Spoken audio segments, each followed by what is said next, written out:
Ahí está. Ahora sí. Ha dicho que la fase más nueva y mejor de la investigación reciente es la evitación del pensamiento anacronista. El pensamiento anacronista es aquel en que no hay un tiempo. Anacrónico es sin tiempo. O sin orden, perdón, sin orden temporal. Estudiando las convenciones del teatro inglés isabelino y lo que su público iba a buscar, Edgar Stotton trabaja sobre el supuesto de que la reconstrucción de la intención del autor es el propósito medular de la historia literaria. Entonces, no ubicarían una obra en un tiempo, sino que ubicarían una obra en la importancia según la intención del autor. Pero, ¿cuál es la intención del autor una vez que el autor ha muerto? ¿Y qué lugar tiene la lectura o la recepción de esa obra? Vuelvo a hacer preguntas que fuimos haciéndonos en otras clases para ir leyendo también a Wellen y Warren en este recorrido.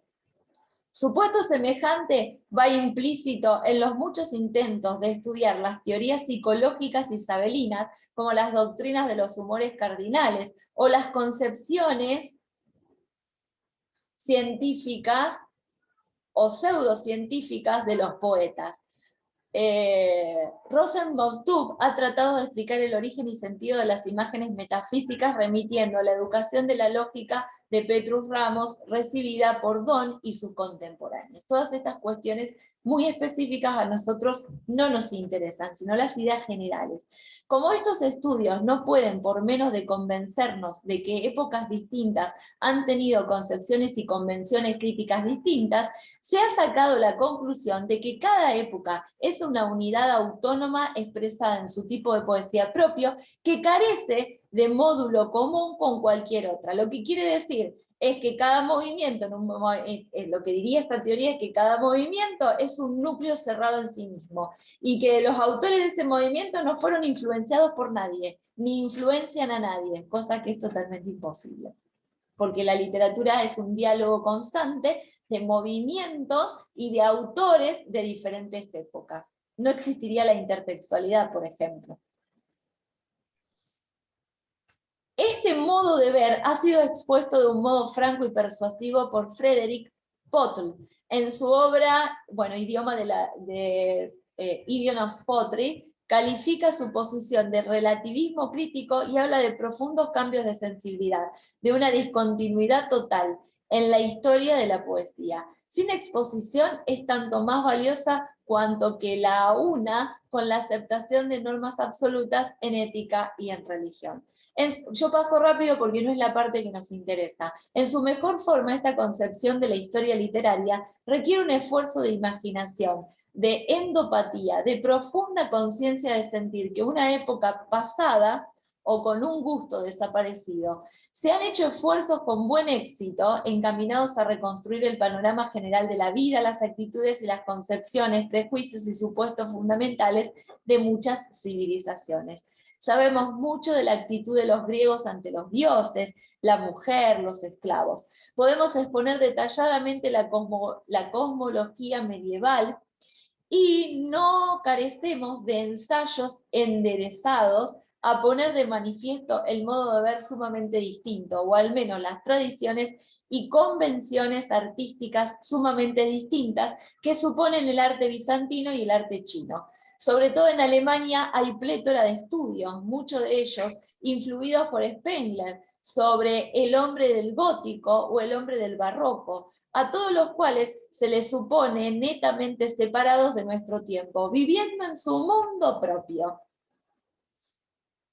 En el estudio de la literatura, este ensayo de reconstrucción histórica se ha traducido en un gran hincapié en la intención del autor, que según se supone puede estudiarse en la historia de la crítica y del gusto literario. Suele darse por sentado que, si nos es dado averiguar esa intención y ver que el autor la ha llevado a cabo, nos es dado también zanjar el problema de la crítica. El autor ha servido...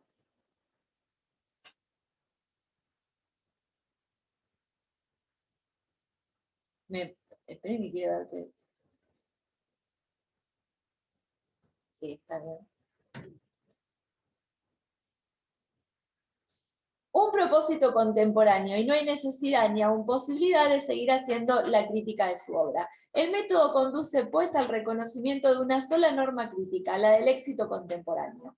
Hay por lo tanto no ya una o dos concepciones de la literatura, sino, dicho literalmente, centenares de concepciones independientes, distintas y que mutuamente se excluyen, cada una de las cuales es certera de algún modo. El ideal de la poesía se parte de tantas astillas que no queda nada, consecuencia de lo cual ha de ser una anarquía general, o más aún, el arrasamiento de todos los valores. La historia de la literatura queda reducida a una serie de fragmentos discontinuos y por tanto incomprensibles en última instancia. Una forma más moderna la constituye la concepción de que hay ideales poéticos contrapuestos tan distintos que carecen de denominador común.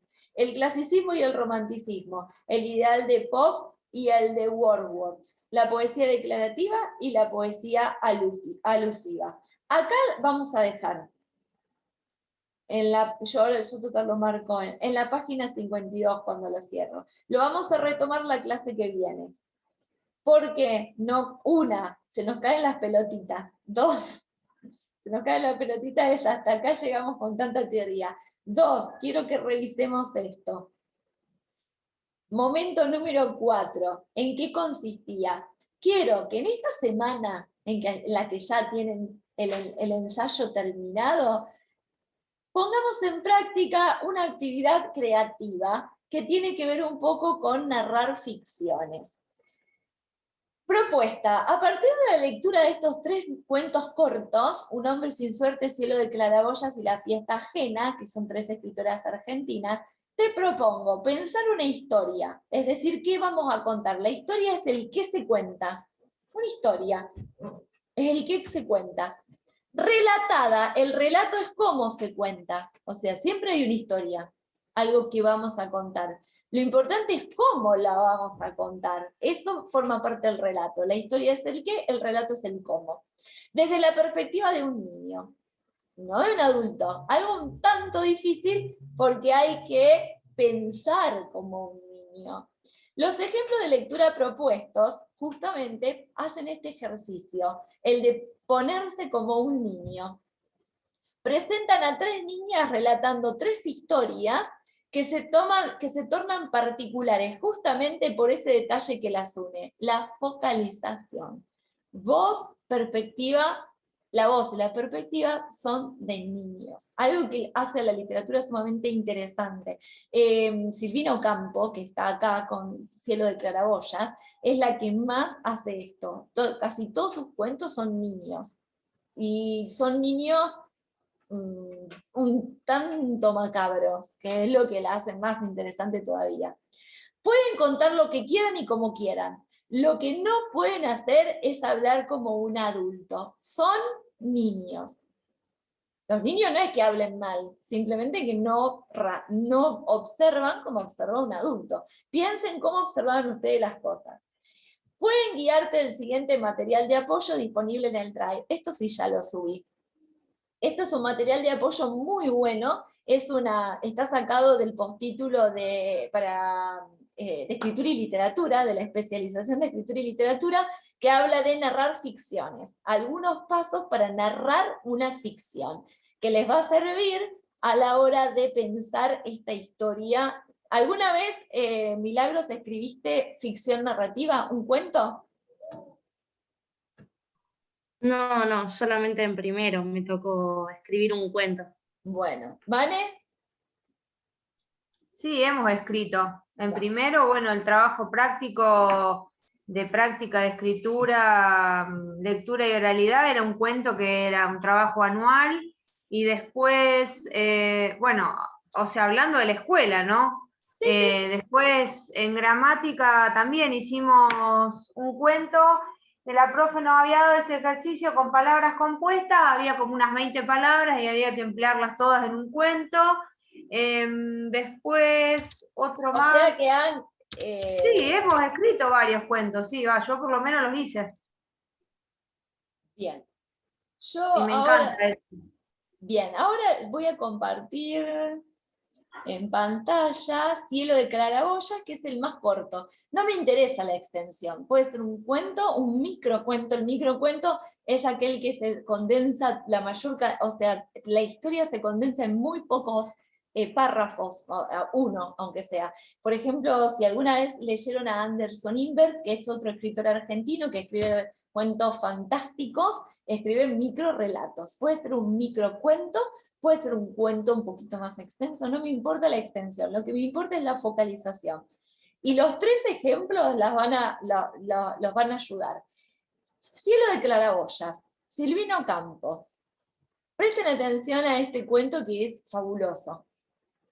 La reja del ascensor tenía flores con cáliz dorado y follajes rizados de fierro negro, donde se enganchaban los ojos cuando uno está triste, viendo desenvolverse, hipnotizados por las grandes serpientes, los cables del ascensor. Un ascensor antiguo, de esos que tenían esos cables gigantes y que se veían la puerta de rejas, porque es un caserón de principios del siglo XX, cuando vivió Silvino Campo. Era la casa de mi tía más vieja, a donde me llevaban los sábados de visita. Encima del hall de esa casa, con cielo de claraboyas, el cielo de claraboyas es la claraboya, es la parte del techo donde entra luz, que antes era de vidrio y ahora son de acrílico. Bien, La del baño, generalmente. Sí, la del baño generalmente. Esta casa tenía todo el cielo de claraboya, o sea, todo el piso del departamento de arriba era de vidrio, que era el techo del departamento de abajo. Entonces era de vidrio. Bueno. Acá, encima del hall de esa casa con cielo de claraboyas, había otra casa misteriosa en donde se veía vivir a través de los vidrios una familia de pies aureleados como santos. Piensen por qué habla de los pies.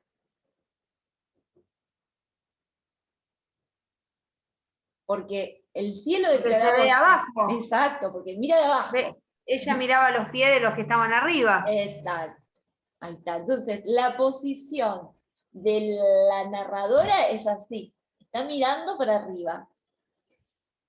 Leves sombras subían sobre el resto de los cuerpos dueños de aquellos pies. Sombras achatadas como las manos vistas a través del agua de un baño. Había 2 pies chiquitos y 3 pares de pies grandes. Miren cómo cuenta así, sepan ustedes cuántos vivían arriba. Había 2 pies chiquitos, un niño, y 3 pares de pies grandes, 3 adultos. 2 con tacos altos, de los adultos 2 eran mujeres. Y finos de pasos cortos. Viajaban baúles con ruido de tormenta, pero la familia no viajaba nunca y seguía sentada en el mismo cuarto desnudo, desplegando diarios con músicas que brotaban incesantes de una pianola que se atrancaba siempre en la misma nota. De tarde en tarde había voces que rebotaban como pelotas sobre el piso de abajo y se acallaban contra la alfombra. Una noche de invierno anunciaba las 9 en un reloj muy alto de madera que crecía como un árbol a la hora de acostarse. Pero por la sombra, vieron que la sombra hace, cuando vos te acostás ves la sombra y parece que el objeto crece. Por entre las rendijas de las ventanas, pesadas de cortina, siempre con olor a naftalina, entraban chiflones helados que movían la sombra tropical de una planta en forma de palmera. La calle estaba llena de vendedores de diarios y de frutas, tristes como despedidas en la noche. No había nadie ese día en la casa de arriba, salvo el llanto pequeño de una chica, a quien acababan de darle un beso para que se durmiera. La acostaron a dormir a la nena, le dieron un beso y esta nena lloraba, que no quería dormirse. Y la sí. Perdón, ¿a dónde estás leyendo vos? Acá. Ah, listo, porque, perdón, me perdí. Que no quería dormirse. Y la sombra de una pollera disfrazada de tía, como un diablo negro con los pies embotinados de institutriz perversa. Una voz de cejas fruncidas y de pelo de alambre que gritaba «Celestina, Celestina», haciendo de aquel nombre un abismo muy oscuro. Y después que el llanto disminuyó despacito, aparecieron 2 piecitos desnudos saltando a la cuerda, y una risa y otra risa caían de los pies desnudos de Celestina en camisón. saltando con un caramelo guardado en la boca. Su camisón tenía forma de nube sobre los vidrios cuadriculados y verdes. La voz de los pies embotinados crecía. ¡Celestina! ¡Celestina! Las risas le contestaban cada vez más claras, cada vez más altas. Los pies desnudos saltaban siempre sobre la cuerda ovalada, bailando mientras cantaba una caja de música con una muñeca encima. La nena no se quería dormir y se levantó. Le vino la institutriz como un diablo negro. Se oyeron pasos endemoniados de botines negros, atados con cordones que al desatarse provocaban accesos mortales de ira. La falda con alas de demonio volvió a revolotear sobre los vidrios. Los pies desnudos dejaron de saltar. Los pies corrían en rondas sin alcanzarse. La falda corría detrás de los piececitos desnudos, corrían en círculos, alargando los brazos con las garras abiertas, y un mechón de pelo quedó suspendido, prendido de las manos de la falda negra, y brotaban gritos de pelo tironeado. El cordón de un zapato negro se desató, y fue una zancadilla sobre otro pie de la falda furiosa, y de nuevo surgió una risa de pelo suelto, y la voz negra gritó, haciendo un pozo oscuro sobre el suelo: «¡Voy a matarte!». Y como un trueno que rompe un vidrio, se oyó el ruido de jarra de loza que se cae al suelo, volcando todo su contenido, derramándose densamente, lentamente, en silencio, un silencio profundo, como el que perece al llanto de un chico golpeado. Despacito fue dibujándose en el vidrio una cabeza partida en dos, una cabeza donde florecían rulos de sangre atados con moños. La mancha se agrandaba. De una rotura del vidrio empezaron a caer anchas y espesas gotas petrificadas como soldaditos de lluvia sobre las baldosas del patio. Había un silencio inmenso. Parecía que la casa entera se había trasladado al campo. Los sillones hacían ruedas de silencio alrededor de las visitas del día anterior. La falda volvió a volar en torno a la cabeza muerta. «¡Celestina, Celestina!», y un fierro golpeaba con ritmo de saltar a la cuerda. Las puertas se abrían con largos quejidos y todos los pies que entraron se transformaron en rodillas. O sea, porque los vio arrodillarse. La claraboya era de ese verde de los frascos de colonia en donde nadaban las faldas abrazadas. Ya no se veía ningún pie, y la falda negra se había vuelto santa, más arrodillada que ninguna sobre el vidrio. Celestina cantaba los clocs de Corneville, corriendo con Leonor detrás de los árboles de la plaza, alrededor de la estatua de San Martín. Tenía un vestido marinero y un miedo horrible de morirse al cruzar las calles. Bien, ¿qué creen que pasó en este cuento de Silvino A ver si Campo? yo lo entendí, porque medio que me quedé helada. ¿La mató a la nena? Sí. De un jarrazo. Como un jarro que se cae de porcelana que se cae al piso y se derrama el agua, es la comparación que hace para cómo se cayó la cabeza al piso y se partió en dos y se derramó la sangre. ¿Pero se cayó sola o la mina, la institutriz?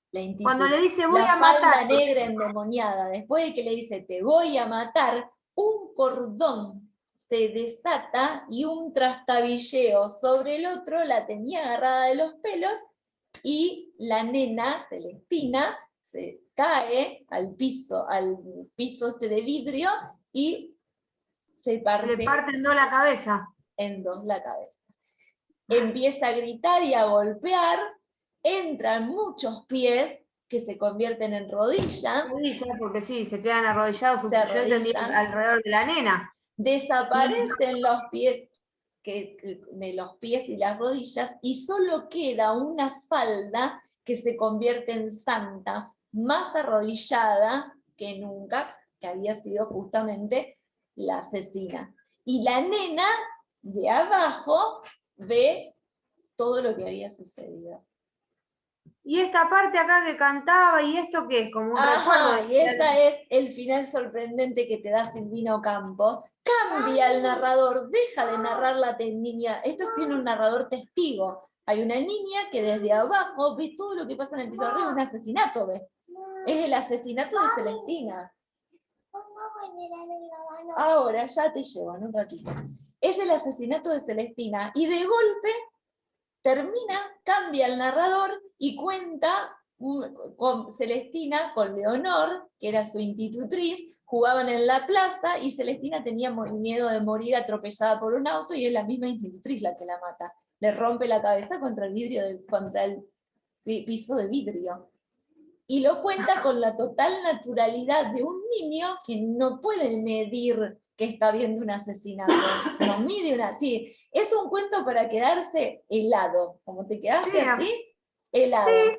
Sí, justamente. Es un cuento que propone un asesinato, pero contado desde la inocencia de un niño que cuenta lo que ve, o sea, que no puede dimensionar que ha visto a la institutriz o la tía, porque no sabemos cuál es la relación, de esa falda negra endemoniada. Aparte las descripciones de un niño, la falda de negra de demonio. Si la niña de abajo tendría que contarle a un policía, ¿de qué iba a decir? Había una falda negra endemoniada que la corría por todos lados, en la falda del demonio, los tacos, ¿vieron que hay una partecita que dice como tacos de institutriz endemoniada?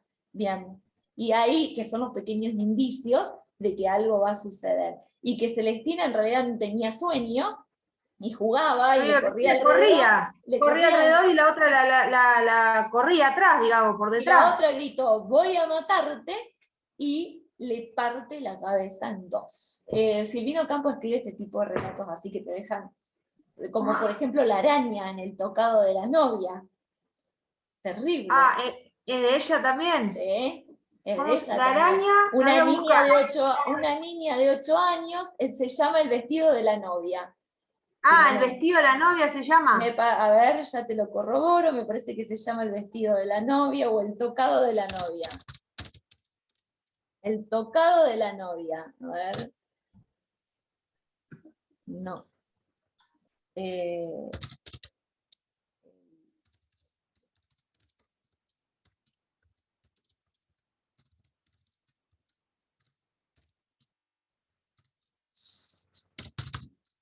A ver.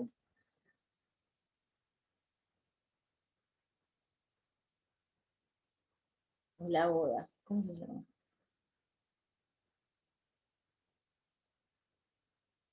Se llama La boda. La boda, de Silvino Campo. La boda. Que una muchacha de la edad de Roberta se fijara en mí porque tenía 8 años. La narradora tiene 8 años. De la boda. Sí. La boda de Silvino Campo también. Bueno. Lo voy a buscar después. Sí, realmente. Te deja... por ahí uno no conoce tantos... o sea, por ejemplo, yo había leído en la secundaria... solo quise hacer una llamada solo quise hacer los cuentos peregrinos, ¿no son de Borges? Sí, no, los 12 cuentos peregrinos son de Gabriel García Márquez. De Márquez, bueno, no me acordaba cuál de los dos era. Y ese también, ese cuento, pero te deja... Y algo muy grave va a suceder en este pueblo, que cuenta un hecho, un chisme, un presentimiento que una madre le dice a los 2 hijos, y en qué termina... Algo de Gabriel García Márquez. Algo muy grave va a suceder en este pueblo también, pero Silvino Campo tiene la peculiaridad de dejarnos helados porque los narradores son niños. Eso es lo que tiene. Los que realizan la acción, y está también El jorobado, el cuento del jorobado, de la Casa de los Relojes, también. Es terrible. Es terrible, digo yo. Bueno, cuando lean el de Un hombre sin suerte, en la clase que viene vamos a dedicar un ratito a charlar sobre Un hombre sin suerte, que lo puse acá, de Samantha Schweblin. Nunca me sale el apellido. Ahí también, profe, te tildaste. ¿Como un niño? Acá estoy. ¿Me escuchan? Sí, escucho. Sí, la que se tildó es Vanessa. La clase que viene vamos a hablar de Un hombre sin suerte, de Samantha Schweblin, que es un cuento que también genera una sensación. Ahí estamos, vamos a ver si es la literatura la que sirve para sacar las emociones o para generar más emociones todavía. Justamente. Bueno. Bien, vuelve Vanessa y cerramos la clase. A ver si me escribió. No.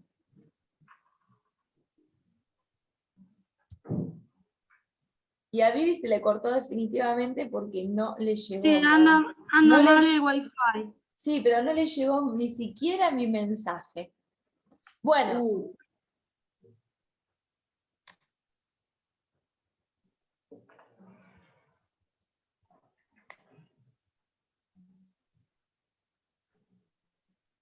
Ahí está, Vane, te habías ido vos, no nosotras. Bueno, la clase que viene vamos a entonces hablar en estos 3 cuentos si la literatura realmente no genera emociones. Un hombre sin suerte de Samantha Schweblin, Exilio de Claraboyas y La fiesta ajena de Liliana Hecker, que a mí me genera una sensación de angustia re grande. Bien. Piensen, lean estos cuentos pero rápidamente para que no les saco ni un segundo más de lo que ya les saco siempre. Les muestro dónde está en el Drive. Profe, ¿cuál es algo muy grave va a suceder? ¿Es de Gabriel García Márquez? Algo grave va a suceder en este pueblo, sí. Dentro del Drive que nosotros compartimos en nivel superior, esta es clase 4, taller de escritura.